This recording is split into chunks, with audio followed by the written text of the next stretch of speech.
భారతదేశం ఉత్తరార్ధ, పూర్వార్ధ గోళాలలో పాక్షికంగా విస్తరించి ఉంది.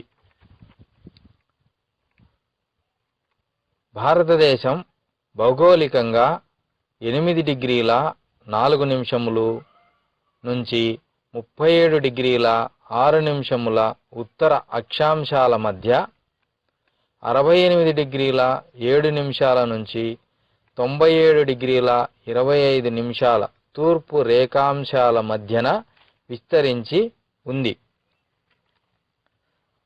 అక్షాంశాల పరంగా ఉత్తర దక్షిణాలుగా 30 డిగ్రీల పొడవున, రేఖాంశాల పరంగా తూర్పు పడమరలుగా అన్నే డిగ్రీలు అంటే 30 డిగ్రీల వెడల్పున వ్యాపించి ఉంది. భారతదేశానికి 3 వైపులా నీరుండి ఒకవైపు భూభాగం ఉన్నందున భారతదేశ ద్వీపకల్పం అన్న పదాన్ని తరచుగా ఉపయోగిస్తాం. పటంను పరిశీలిస్తే భారతదేశం ప్రపంచంలో 7వ అతిపెద్ద దేశం అని స్పష్టంగా తెలుస్తుంది.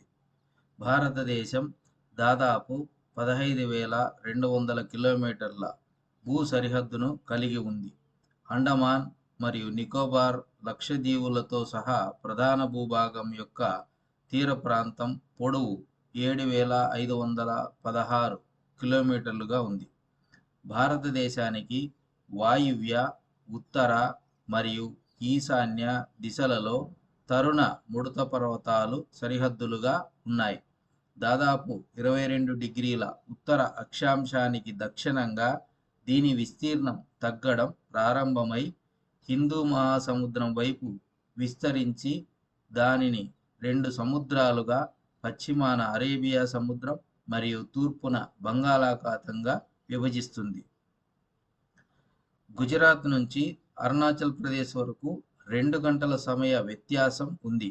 అందువల్ల మీర్జాపూర్ గుండా వెళ్ళే భారతదేశ ప్రామాణిక రేఖాంశం 82 డిగ్రీల 30 నిమిషంలో, తూర్పు రేఖాంశం సమయాన్ని మొత్తం దేశానికి ప్రామాణిక సమయంగా తీసుకున్నారు.